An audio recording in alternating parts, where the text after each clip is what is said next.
हरे कृष्ण प्रभु। हरे कृष्णा। हरे कृष्ण प्रभु जी, धन्यवाद प्रणाम। हरि बोल वासुदेव। हरे कृष्ण प्रभु जी। हरि बोल नमः।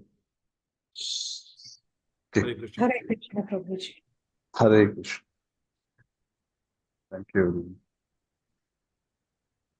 हरि बोल।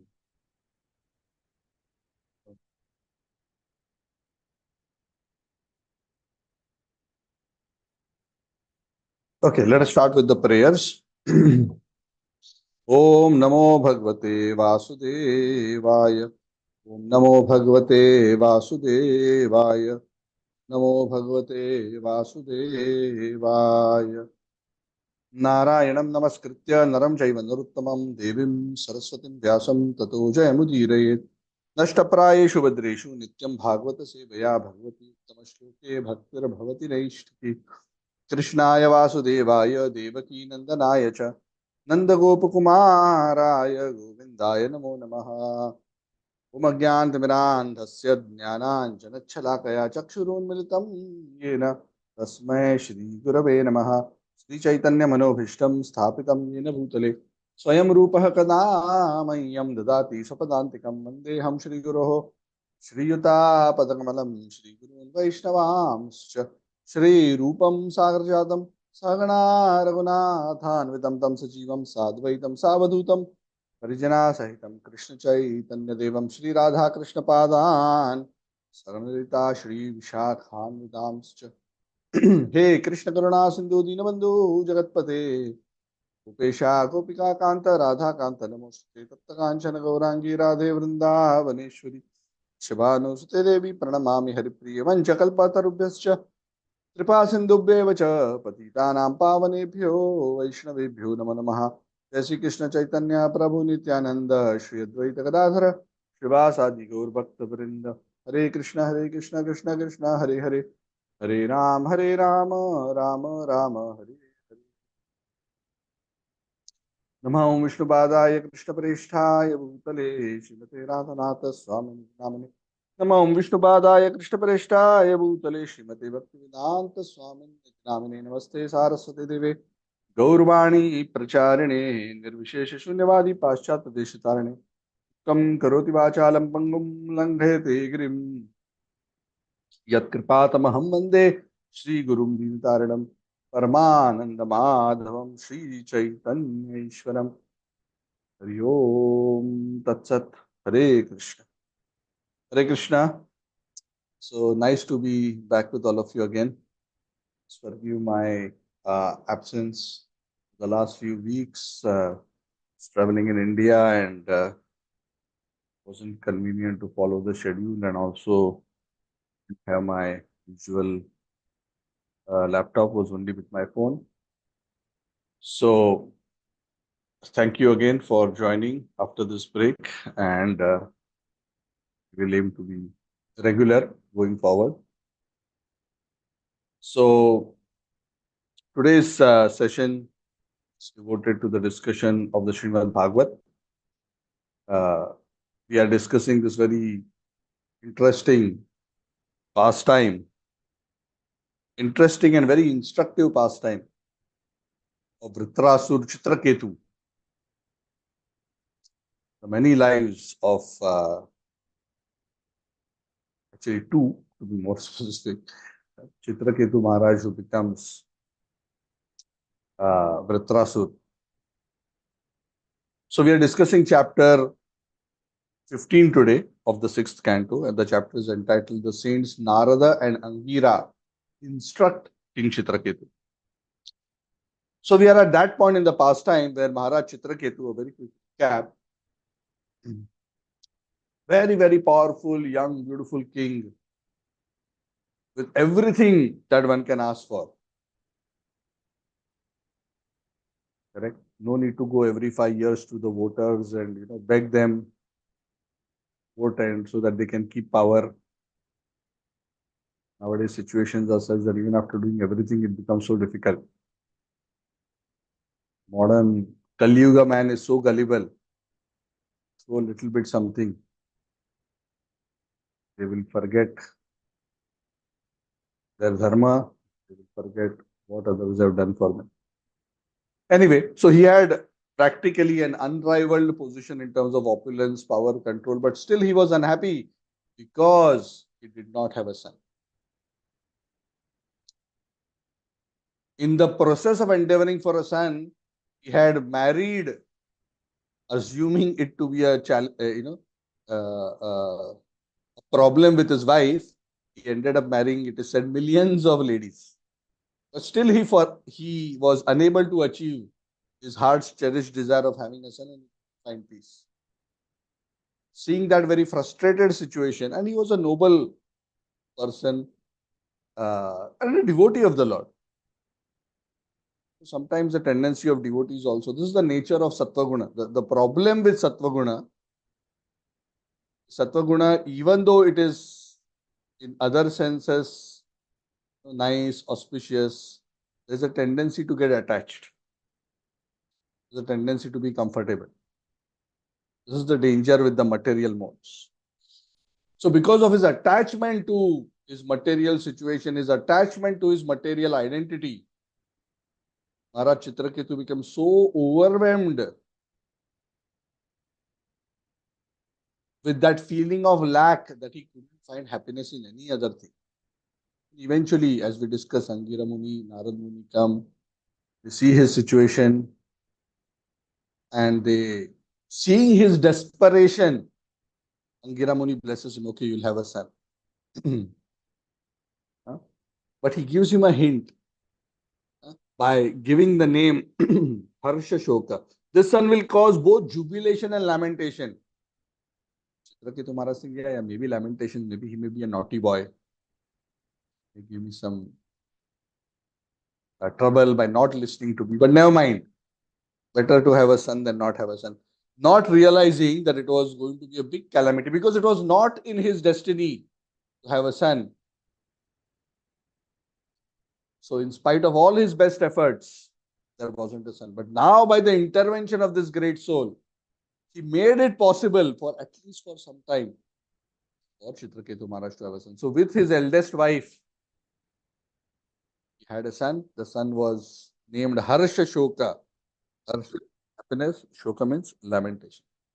And we discussed this in the last few classes, how everyone was so happy and excited with the birth of Harsha Shoka. For some time, everyone was jubilant. But over the course of time, all the other queens, the other wives of Maharaj Chitraketu, they started feeling jealousy. Because Chitraketu Maharaj was giving so much time, not just to his son, but he was showering all the more love and affection on his principal queen at the cost of neglecting all others. So, as this went on and the other wives were feeling neglected, they were feeling treated like maid servants. Eventually, they all conspired to the point that that envy became so unbearable that they poisoned this baby in his cradle. And this child died. Can you imagine? I mean, these are ladies from, very cultured families, not even, Kali Yuga situation. So very ancient time. This is the power of envy. Envy can, envy doesn't have any logic. Sometimes when we say somebody is envious of us, if somebody is envious that we are happy or we are in a good situation, it's very difficult to mitigate that envy through reason. Because envy knows no reason. Envy is envy, which means I can't tolerate that you are happy. And sometimes it happens even when oneself may also be, because the situation was a bit different. Sometimes even if one is oneself in a good situation, one cannot tolerate the happiness of another person. So this child died and, as we discussed, it led to massive chaos and lamentation. The king was besides himself. The king was falling down, getting up, falling down. Huge, huge, huge lamentation. And, so much lamentation that practically the entire kingdom drowned in that ocean of lamentation. So this is the nature of the material world, and this is the nature of duality, that to the extent one becomes attached, to the same extent in the opposite direction one will lament or feel miserable when that particular thing or situation is taken away from us. So that is the danger. And the nature of the material world is that everything will come and it will go. So separation is guaranteed. If you get something, separation is guaranteed. If not now, maybe after a few days, maybe after a few months, maybe after a few years, or worst case, it may extend up to the time of death, and everything that we have worked for all through our life is taken away. So things getting taken away from us is not a matter of maybe it may happen. It will happen either over the course of our life or worst case, latest by the time of death. Of course, devotion to the Lord and spiritual advancement is never lost. So that is eternal. All other things will be taken. So as much as he was happy, jumped in the opposite direction in terms of intense despair, intense lamentation. So as this was happening and the king was practically, besides himself, the king was, the Bhagavatam says, this chapter begins by Bhagavatam saying that Maharaj Chitraketu was practically laying aside the dead body of this small baby, almost like he himself was dead. There is a saying that intense pain is sometimes compared to be blinding. Blinding. So he was like almost blinded by his lamentation. It's almost lying like a dead body. Alas, what has happened? As this happened, the two great sages, Narada and Angira, who had earlier given him this blessing in his hankering to satisfy his desire for a son, understanding what has happened, because they are Trikaladnya, they are great sages. Narad Muni is Trikaladnya, Angira Muni is also great sage. Understanding that this disaster had happened, Angira Muni and Narad Muni again appeared on the scene to give him spiritual wisdom. And they came on the scene, they saw the king lying there next to the dead body of the son. And Angira Muni, in a very compassionate way, started addressing Maharaj Chitraketu, trying to make him understand the futility of his lamentation. Started giving him spiritual knowledge. The very first thing that Angira Muni said to Maharaj Chitraketu, he asked him, "O king, they're lamenting for this body that is lying next to you, call as your son. But actually, what relationship does this body have with you? You may say that you are father and son, but this relationship just came about a few months ago. Before that, were you both related? And in the future, does this relationship exist? Right now, does it exist? Will it continue in the future? No. Can't you understand the very temporary nature of this relationship?" So in this way, he began this whole conversation. And he began instructing him in transcendental knowledge about the most basic aspect of spiritual life. Just like when Arjuna surrenders to Krishna, Bhagavad Gita, Krishna also begins instructing Arjuna by instructing this knowledge, the knowledge, Atma Gyan, the difference between the body and the soul, the difference between the eternal transcendental nature and the continuously changing temporary material nature. Because this is the most foundational aspect of higher understanding. All other spiritual knowledge is built on top of this foundation. Until one comes to this foundation, one may be religious but not spiritual. And that is why anybody who's to be elevated in knowledge has to start that elevation with this most fundamental of all learnings. That's why in the beginning of the Bhagavad Gita, when Krishna instructs Arjuna, the first thing he says is, you're talking as if you are learned, but actually you are a fool because even basics, you have got them wrong. You are lamenting for something which is not worthy of lamentation. Ashchochananvashochastam prajnavadansh bhashase gatasu nagatasu chanano shochanti panditaha.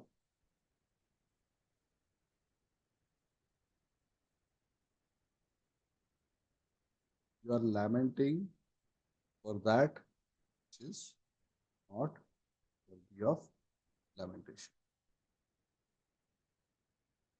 And that is exactly what Angira Muni is trying to instruct. What are you lamenting for? And he doesn't use the same words that Krishna uses, but essentially, what are you lamenting for? Son, did this relationship exist earlier? Is it valid now? Is it going to be valid in the future? किस बात का रोना है?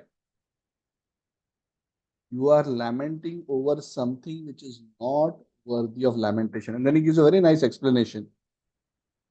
That's a very common concept. And you'll find this thought echoing across various scriptures. He says, just like by the force of waves, certain particles of sands may come together momentarily.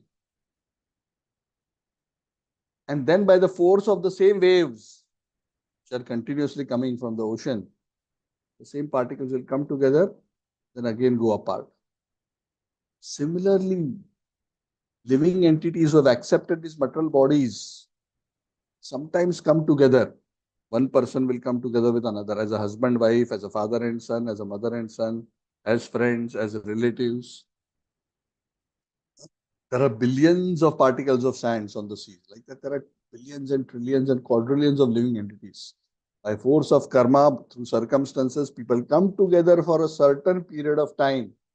And by the force of the same time that brought them together, they become separate. And this relation happens with trillions and trillions, one particle of sand with trillions of other particles of sands over time. So which of these relationship is actually lasting or real? All temporary. Force of time come together, separate, come together, separate. There's another verse of a similar, which I think is from the Mahabharata, if I remember correctly. I believe so. यथा काष्ठम च काष्ठम च समेयाताम महोददौ समेत्य च व्यपेयाताम तद्वद भूत समागमः. The coming together of living entities is compared, a very similar analogy but slightly different example. Just like two logs of wood or pieces of stick which are floating on the ocean, somehow through the waves happen to come together for a few seconds, and then through the force of the waves go in different directions. Similarly, the Bhuta Samagama means coming together of living entities, either in a family, in a particular relationship, in a country, in a community, whatever situation. Tadva the Bhuta Samagama. So one has to deal with it, but not take it too seriously. From an absolute perspective, perspective of transcendental knowledge. So in this way, very wonderful instructions he starts giving the king to make him understand that he is lamenting for something which is not worthy of lamentation, because what he is perceiving to be truth is only an apparent temporary appearance. Because the relationship between the father and the son, the relationship between blood relatives, it's actually a relationship of the body, and relationship of the body is just material elements coming together based on the force of karma by through the influence of time. Eventually, those elements also dissolve back and those bodies also disappear. So what endurance there is for these kind of relationships. Then he gives another very example. All this birth, father, son, and all that. Just like many seeds are thrown on the ground, some fructify, some don't fructify, which means some seeds will not produce plants, some seeds will produce plants, depending on the fertility of the ground. So similarly, so many bodies are there in the form of fathers. Some of them impelled by the Lord, they are begetting children. Others are not begetting children. So this whole process of bodies producing bodies is actually ultimately under is an execution of material nature under the superintendence of the Supreme Lord. It is controlled by the Supreme Lord. Why are you? This particular body was meant to be for some time based on the karma of the soul came into this particular body.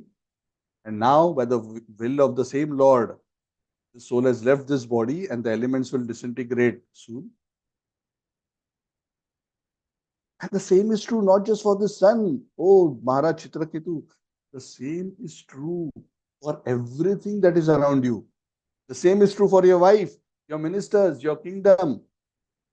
Everything that you are attached to. It's a temporary aggregation which has gathered around you for a period of time, controlled by destiny under the superintendence of God. Some time ago, this did not exist. Now this aggregation has come together. Eventually, this aggregation will disappear and disperse and manifest in different places in a different way. So please understand the temporary nature of material manifestation. And don't lament over it. Why don't lament? Because it is expected to change. This material existence is not false. It is real. Real in the sense it exists. Sometimes some people say, oh, this whole material existence is an illusion. Prabhupada would correct that and he says the material nature is not an illusion, it is illusory. What is the difference between the word illusion and illusory? Anyone wants to have a go? What is the difference between illusion and illusory? A quick answer, huh? Two-sentence answer. Not detailed one. Yes, Amit, Prabhu, you want to say something? Illusion is definitely fake. Illusory is, it appears fake, but like material existence is not an illusion, it's temporary. So maybe it appears fake, but it is not fake, but at the same time, it is not permanent as well. Yes. Thank you. Yeah. So illusion means it doesn't exist. Illusory means something exists, but what it seems to be to you is not what it actually is. Huh? So in this case, the king is thinking, this is my son. So that thinking is illusory. The body is real. The kingdom is real. Real in the sense it is temporary, made of material energy, but it is real. It exists. But that whole identification, aham and mama, it's trying to say, no, it's nothing to do. It's all happening by the force of material energy controlled by the Supreme Lord. Maya. Maya means illusory. Maya, that which is not. Which means when we are influenced by the illusory energy of the Lord, we see things different from what they actually are. What is the difference? This is my son. This is my house. It's all for my enjoyment. So the house is not false. The body of the sun is not fake or non-existent. What is illusory? Maya is the false perception or understanding of the connection. My son.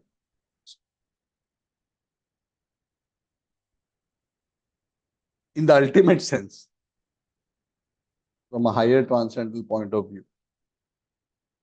Your wealth is also not your wealth. So sometimes, Prabhupada, when he would speak to people, sometimes Prabhupada, people would say, oh, Prabhupada would say, sometimes some people say they have renounced the world. So Prabhupada would say, oh, renounce the world. But did the world belong to you in the first place for you to renounce? Huh? Correct? I renounced the, one sadhu may say, I have renounced the world. I have given up everything.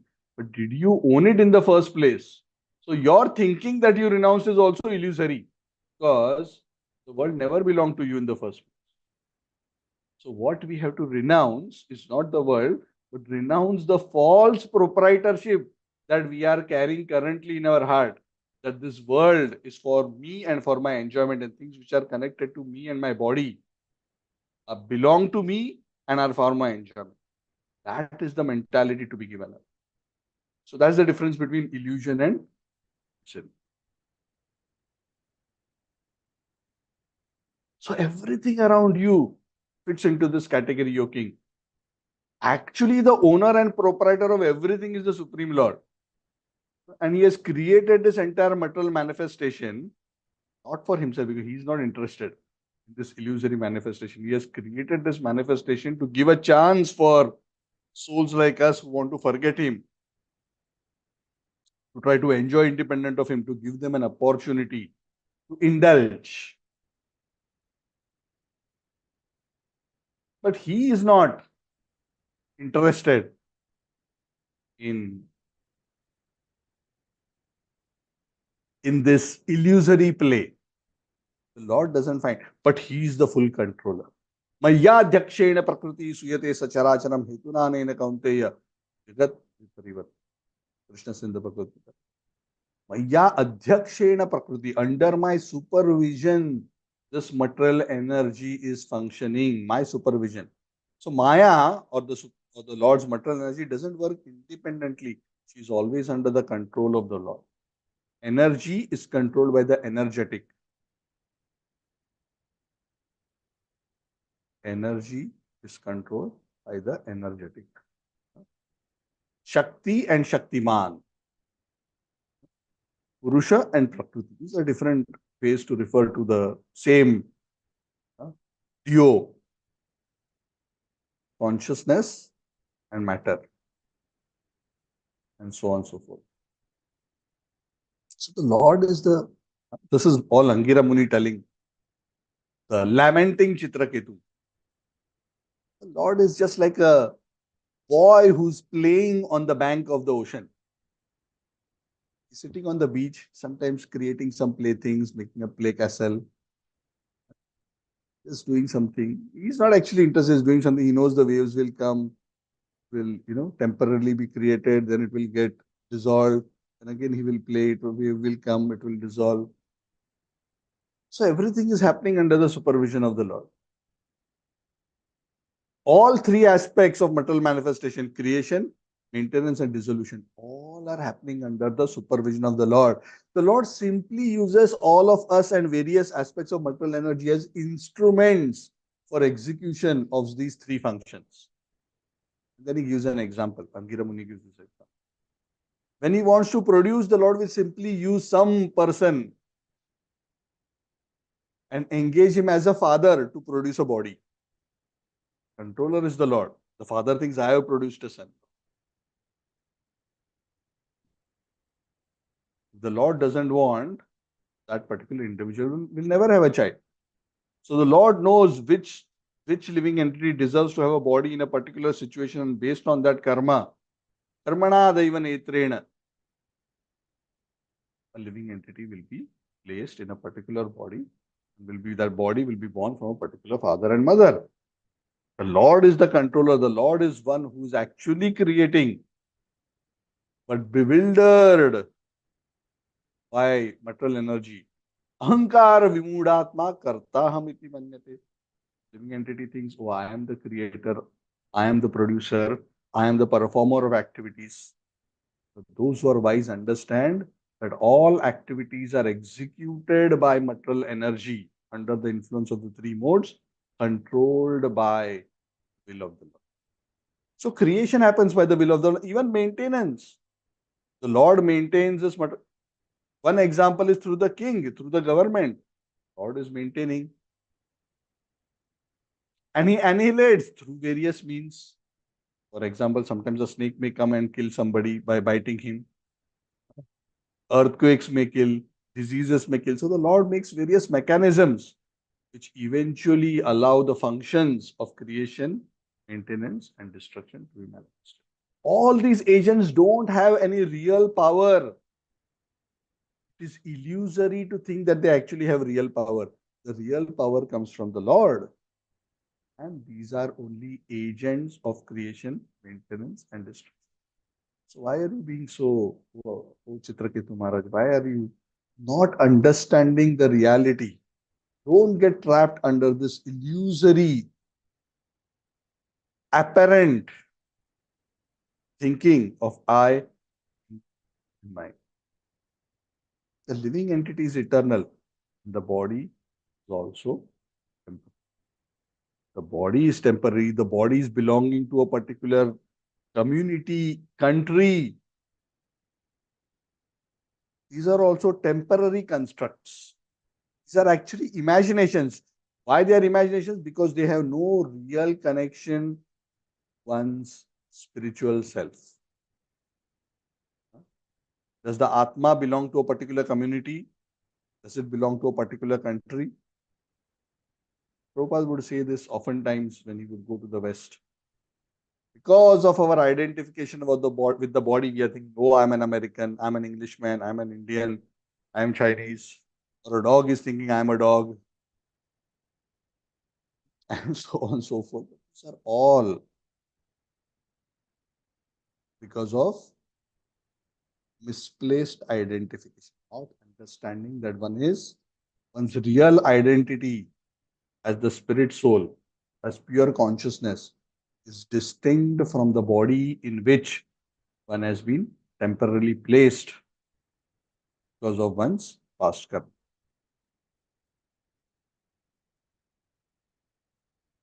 So, if we say all these things are temporary, then sometimes devotees may ask, oh, Prabhu, you said all this material identification is temporary. Scriptures also say, country and nationality is temporary. Then why sometimes, devotees get so excited about the country, nationality, nationalism, if all this is illusory? So, to answer that question, because it is quite natural. Of course, we have just come out from an election situation. So these kind of questions are natural to come. Why do devotees sometimes who are supposed to be fixed in transcendental knowledge get excited by these kind of politics? So the way a devotee perceives the situation or politics and nationalism is actually very different from a person who is absorbed in material conditioning, the way they perceive it. The way we look at country, now I'm going to speak specifically from the perspective of Bharat, and this argument may or may not apply for people of other nationalities. But for us, since most of us are either Indian citizens or Indian bodied, not fully citizens, and we are somehow invested and emotionally connected. So devotees are interested in India not just because of a bodily connection. We are interested in Bharat civilizationally because Bharat represents the culture of spiritual wisdom. It represents the knowledge of the Vedas. It represents the knowledge and culture which gives the facility for living entities on this earth planet to advance spiritually and transcend all material identities. So we are attached to that civilizational construct which makes that development of spiritual culture possible. We are not just physically attached to a particular geographical area. Of course, within that geographical area also, there are many wonderful reasons of wonderful holy places to be attached to. But the idea is not that we are simply identifying with a place of birth. We are identifying with the culture with a place where a particular culture flourishes, because that is the culture which is essential for the development of this. And that is why devotees sometimes seem to prefer a particular kind of a government. So the devotees thinking always is that situation, that government, that developments which ultimately lead to the protection and development of the principles of Sanatan Dharma is what we want to support and side with. Not just because of a divisive political agenda, but because our end game is not just about a party, is not just about individuals, is about what facilitates the development or the pursuit of the real goal of life. So I hope you get that perspective. So devotee looks at it like that. A devotee is not blindly devoted to something, but he sees, oh, in this situation, and sometimes the options may not necessarily be the best. In a given situation, whatever is the best option, whatever seems to be the best prospect of protection and development of a spiritual culture which will help the advancement of the spiritual evolution of the soul, is what a devotee will generally support and get excited about. So one has to have that distinction. So sometimes when two individuals are excited about the same event, doesn't mean that both have the same consciousness. It may appear both have the same consciousness, but it is not necessary. One may be looking at it from a very material perspective of the body. Correct? Unape tridhatuke. Those who understand, the Bhagavatam has a very beautiful verse. Those who consider this body made of the three dhatus, kapha, pitta, as oneself, unape tridhatuke, and one's place of birth as ijjadhi, as worshipable, just because I am born here. I don't remember the full verse, but essentially the verse ends with Saeva Gokharaha. This kind of mentality is the mentality of an ass.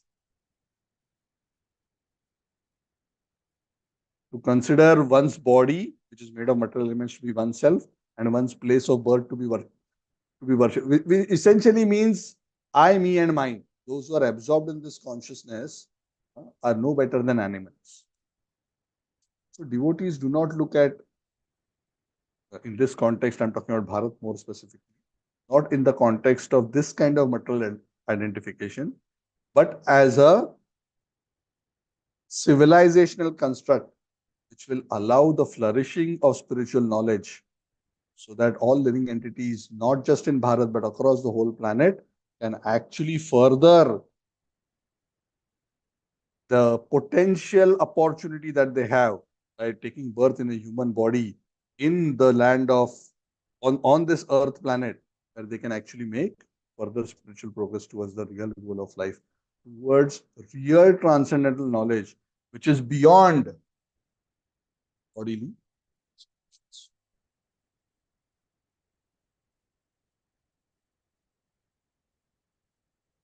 So Angira Muni is telling, he's giving very basic knowledge, but this basic knowledge is very, very powerful. The key thing is, as spiritual aspirants, if this part we are not very clear, if this part of spiritual understanding we are not firmly established, then actually we are not truly spiritual. Those who are so-called religious and not truly spiritual simply use what is taught in religion and spirituality simply to further their material aspirations. And in the second chapter of the Bhagavad Gita, when Krishna starts his instructions, Krishna makes the same argument to Arjuna.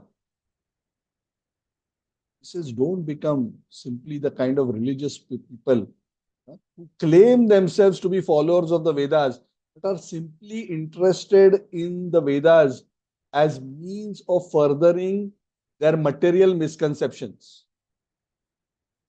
Yam imam pushpitam vacha pravadanti avipaschitah. Those are not truly learned. They get excited by the flowery words of the Vedas.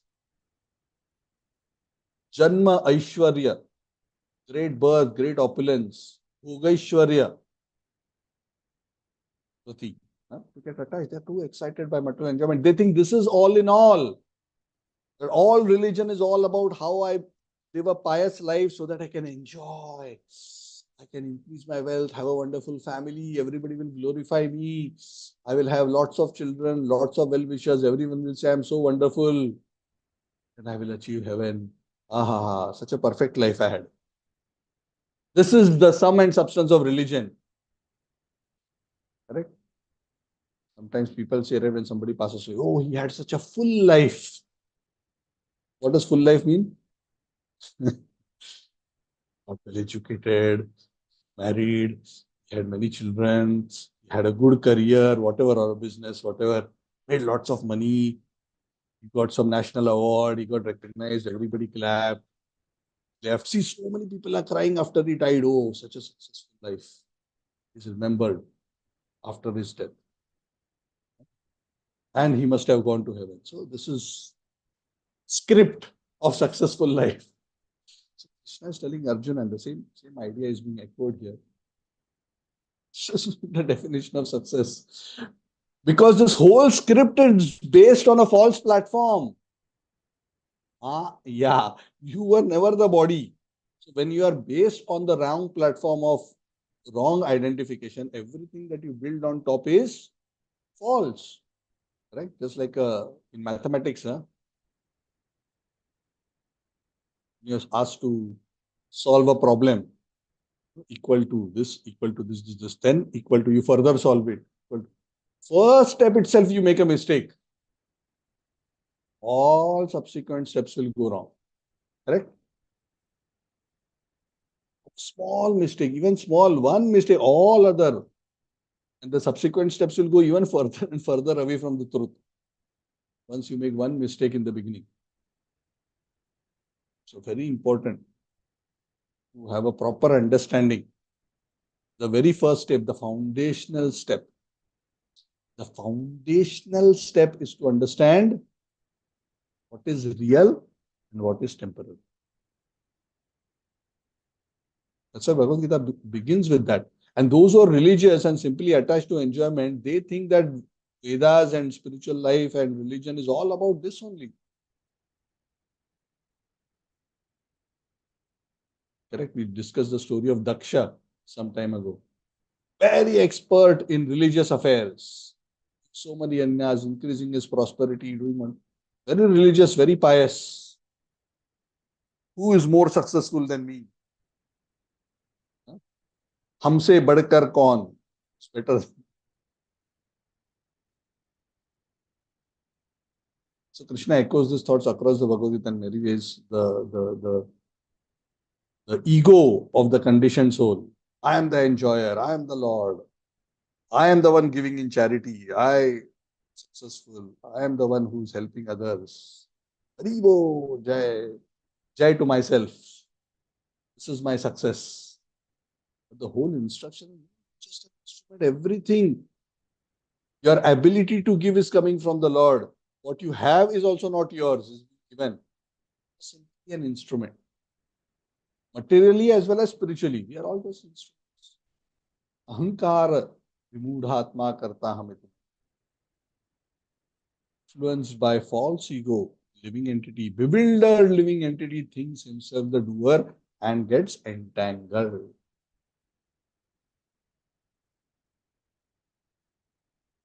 So very important to have that first thing right. Otherwise, when we think that religion and spirituality is all about how aham and mama can be made better, then everything else becomes lost. Bhogaishwarya prasaktanam taya aparata chetasam vyavasayatmika buddhi Samadho na vidiyate. Krishna says in the Bhagavad Gita. Immediately after he makes this statement, he says, those are too much attached to this opulence, bhoga and aishwarya, opulence and material enjoyment. Their mind, the firm determination, because their foundation itself is wrong. They will never have firm determination towards transcendental knowledge, towards making spiritual advancement. Traigunya Vishaya Vedan is Traigunya Bhavarjuna. Nirdvando Nitya Sattvasto, Nir Yoga Kshema Atmavan. Become Atmavan, fixed in transcendental knowledge, without consideration of Nir Yoga Kshema. Just depend on the Lord. Don't be bewildered by all these things. So the path of auspiciousness begins with this most fundamental of all understandings. Who am I? What is the goal of life? Why am I suffering? Suffering begins because of misidentification, and suffering is eliminated when the light of knowledge dawns. The light of knowledge begins with the answer to the question, who am I? So, when Maharaj Chitraketu heard all these wonderful instructions, and he was very faithful, he was listening to the sadhus very carefully, and he respected them very much. He immediately became enlightened. He realized, it's so true. Whatever they are saying is so true. Because at that time, because of his intense lamentation, his heart had become opened up to the spiritual instructions. He started wiping the tears of his shriveled face. The king started speaking. In fact, the king was crying so much he couldn't even identify properly who are these two persons who have come. Sometimes, right, when we cry too much, our eyes are so affected that we cannot even properly see who's in front of us. So Chitraketu Maharaj says, oh, you both have come. He's not immediately identifying. You're dressed like some liberated sadhus. You are covering up your real identity. But you seem to be very advanced souls, because you seem to know everything as it is. So I think you must really be some great personalities. You are some great Brahmanas. You are some great Bhagavad Priyajana. You are some great dear servants of Lord Hari. Sometimes dressed like madmen and roam around the world, benefit ignorant people like us. You have no business to travel around the world. You are not going around the world for tourism. You are going around the world for distributing transcendental knowledge. It's a nice story when Prabhupada was in Switzerland. Devotees were saying that, oh, let's show Switzerland to Prabhupada. Prabhupada must be so excited.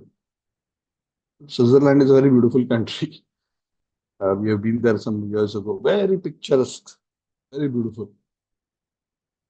So Prabhupada was sitting in a train, Switzerland, going around. I was full scenic, snow-like areas. Prabhupada was sitting in the window and he was, peacefully just chanting the Hare Krishna Maha Mantra. He was not particularly looking outside or enjoying the scenery. And the disciples were repeatedly telling Prabhupada, Bahar dekho, bahar dekho.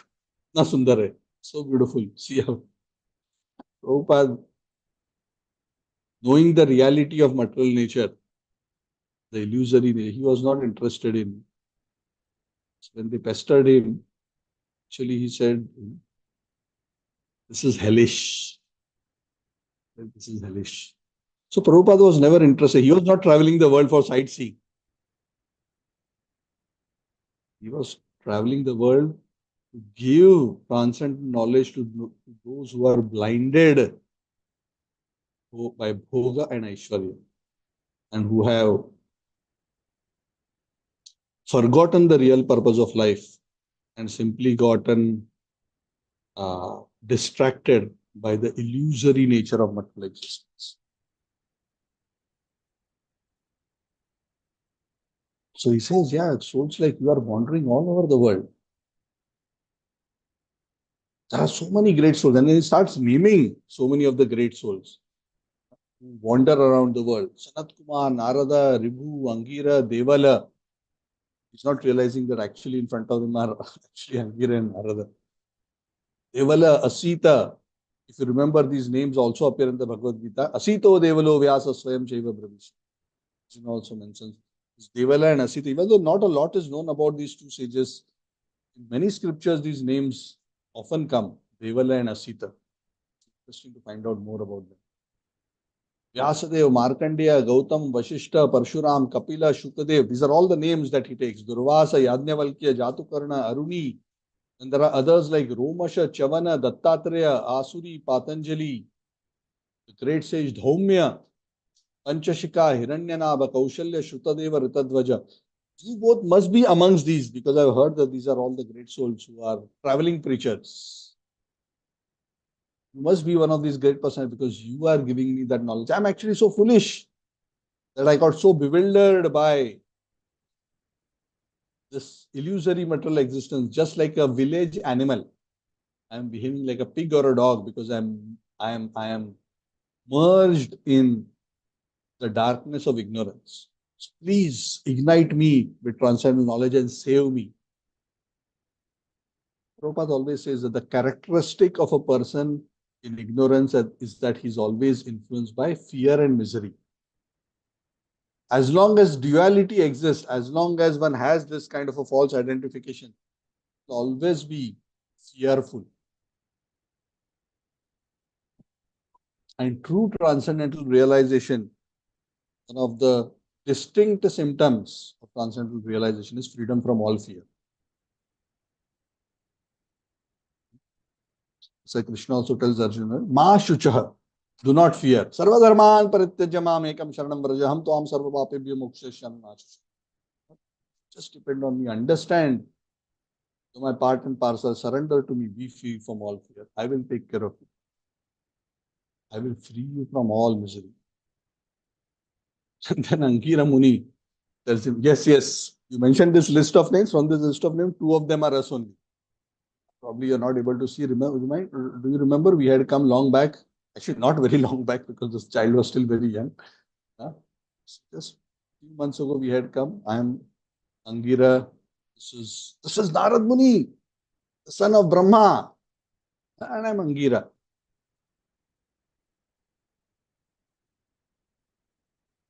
So, my dear king, and then Angira Muni starts explaining. Earlier, we had come to you, and I only had blessed you with this son. But I am seeing that you are absorbed in lamentation. You are a devotee of the Lord. You shouldn't be lamenting like this. The characteristic of a person who's in spiritual knowledge, who's a devotee of the Lord, is that he never becomes overwhelmed with lamentation. Because being overwhelmed with lamentation is a symptom of ignorance. It is normal to be sad when a loved one passes away. To lament like this means one has lost discrimination between body and soul. Those advanced in spiritual knowledge, they are not so affected by material loss and gain. They are not so affected by birth and death. This is not good for you. Remember the last time when I had come to your home? This knowledge that I have given you now, that time only I could have told you all this spiritual knowledge. But that time you were not ready for it. You were so attached. All you could think of was son, son, son, son. You just wanted a son. I wanted to give you knowledge because we visit the house of householders only to give them transcendental knowledge. But we realize that you're not ready. You are only looking up to us. De do, give me. Give me a son. But actually, my real blessing was actually a son was not in your destiny. But somehow, by my extraordinary power and blessing, I made it possible for you to have a son. But I made it such that the son gave you both happiness and distress. Why? Because when you are put into that situation of distress, then your heart will truly open up.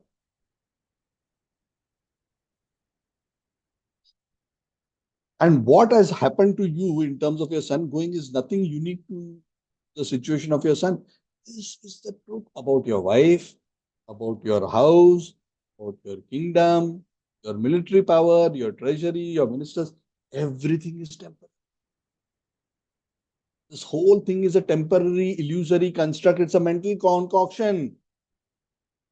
Manorathe nasato dhavato bahi. When one deeply analyzes the nature of existence, one actually understands that all happiness and distress is manogata. It's just a matter of material mental interpretation. It's actually because and I don't have so much time, but do reflect on this. If you reflect on it sufficiently to understand, isn't all happiness and distress simply a matter of perception? Because we become so identified with the situation and this body and what is connected to the body, we interpret everything in relation to the body and its extensions as positive if it is benefiting that, and negative if it is not benefiting. Correct? For example, quick example, we'll not spend too much time because we're just 4 minutes from 10. Somebody comes to you, and you are busy in the next building with some acquaintances yesterday. Somebody comes running, oh, do you all know there is a fire nearby? Also, oh, all of us are feeling fire, so sad. But we are not really affected. But then and then the same person report says, oh, yeah, the fire is actually in your house. Instantly the heart starts burning. Initially the house was burning, now also the house is burning. What is the difference? Initially you could not connect to it because it has nothing to do with you. Now suddenly your mind is interpreting this is my house. Initially you were least bothered. Yeah. Trying to be nice. Oh, somebody's house has burned. Now my house has burned. Immediately indifference turns to lamentation and misery. Then again, after some time, somebody says, you are Mr. So-and-so, right? No, I'm not. No. Then it is not your house. It is that person's house. Ah, again. See, actually nothing has happened. He's sitting there. His body is not being burned. Something is happening somewhere. It's just because how in his mind he's relating to what is happening around. I'm giving a very gross example, but the same thing can be applied across, and not just to things outside, even to this whole body, because this body is also external to us. So a person who's transcendently advanced in spiritual knowledge understands that all happiness and distress is just a matter of mental interpretation. That is what he's trying to tell you. When you see things as they are in the light of transcendental knowledge, you will not be affected like this. You will be equal in happiness and distress. Sukha dukhe samay kritva labha labho jaya jayo. Just fight, just go on performing your duty as a service to me. Don't bother this, that, because all these are external. They have nothing to do with you. Your success is in performing your duty as an offering to me, the Lord is saying. That's your success. Don't bother about the outcome. Karmanyevadhikaraste mafaleshu kadachana ma karma phale heturbu mate sangbostu karmani. Don't bother about result, because the result was never your department. Result is my department. Krishna, my means Krishna is saying my department. So your success is in performing your prescribed duties perfectly for my pleasure. That's all. Once you have done that, you are already successful. Outcome, no matter what happens. The outcome is controlled by me.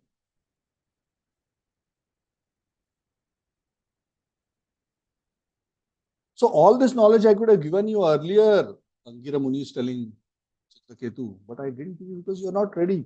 Because when a person is too attached, you give them spiritual instructions, their heart is closed. They don't want to hear anything other than what they want from you. No use. He said, I wanted to help you. I gave you a blessing, which eventually opened up your heart. Now that your heart is open, now you are ready to receive the transcendental knowledge. That's why I came back. Because previous time my mission was not complete. I sowed the seed of an apparent blessing, actually a real blessing, but which actually manifested as a initial happiness and later misery, which actually resulted in opening up your heart so that you are now open through personal experience. Understand the tribulations, the three tribulations, Adi Bhautik, Adi Devik, Adhyatmik, which a living entity is continuously subjected to as long as he has this misidentification. Please understand. Are you the body? Are you the mind? Or are you the soul? I hope you have understood by now. Understand what you were, what you are, and what you will be. What is changeless across the situation? Only your Atman, your true self is changeless. Your Atman has no eternal association with any of these bodies or any of these people or circumstances around you. You are Krishna's part and parcel. Your eternal relationship is with Krishna. Only then you will achieve this.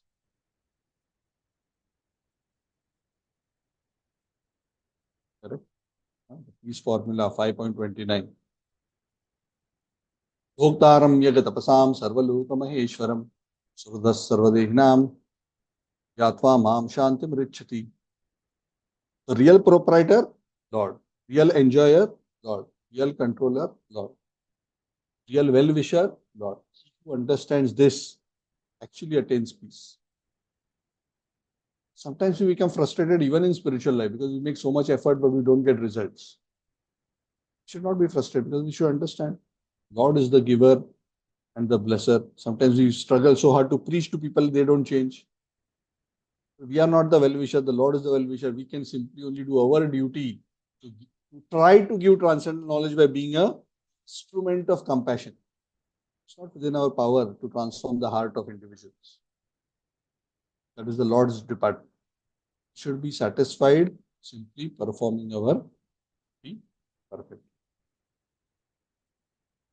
In that way, by instructing Angira Muni, who was, Angira Muni who instructed Maharaj Chitraketu, and Chitraketu Maharaj, now becoming illumined to that knowledge, now able to see things as they are. He realized I was lamenting for something which is not worthy of lamentation. He received that knowledge and his heart became illumined. He became awakened. It's like in a room, one is dark, doesn't know what is what. Suddenly, somebody comes, click, turns the light on. The room is illuminated.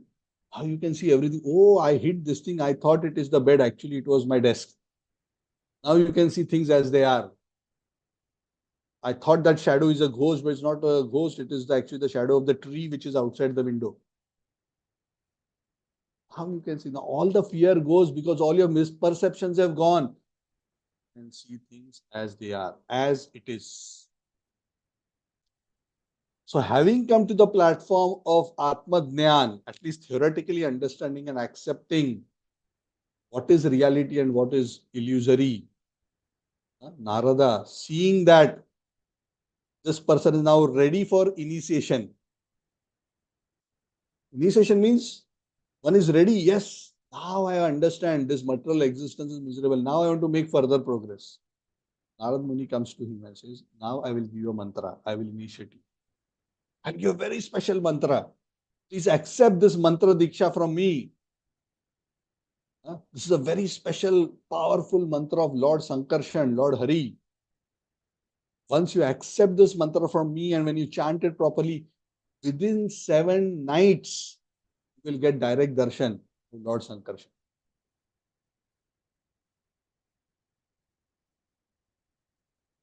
This mantra is so powerful. In earlier days, even great personalities like Lord Shiva and other devatas, they took shelter of Lord Sankarshan because as we know, Lord Shiva is also meditating on Lord Sankarshan. And they also became free from duality, from this illusory potency by meditating on law and sankarshan. So if you follow and chant this mantra the way I am going to instruct you now, very soon you will also transcend material nature, and you will also attain the kind of spiritual position which these great personalities. So now you are ready for initiation. Previously, you were looking at enjoyment in this material world. Now you have realized that material world is a source of suffering. Dukha yunaya evate adyavanta kaunteya nateshu ramate buddha. Those who are intelligent people don't try to find happiness in material objects because they are actually sources of misery. Nateshu ramate buddha. When a person comes to that understanding, one becomes ready for spiritual life. One can be initiated so that he can actually spiritual progress by purifying their heart, developing their relationship with the Supreme Personality. So with these words, this chapter ends. It's a small chapter, 28 verses. Very basic but very powerful instructions. And these are very, very, sometimes this philosophy is the basic philosophy, chapter 2 of Bhagavad Gita. Sometimes we think, oh, it's so basic, but the reality is we are not even thoroughly established even in these most basics. And this is evident in our lives when we see that how we are still more on a religious platform than a spiritual platform. Still trying to find happiness, shelter, lasting happiness in material nature. It is not wrong want to have a comfortable situation and making reasonable effort for it, because most of us are grahasthas. But when we are looking for shelter and stability and happiness and peace in that situation, that means we are still not properly realized these basic instructions which the Gita and the Bhagavad have give right from the beginning. Okay, so I'm going to stop here and open up the floor. If there are any questions. Hare Krishna.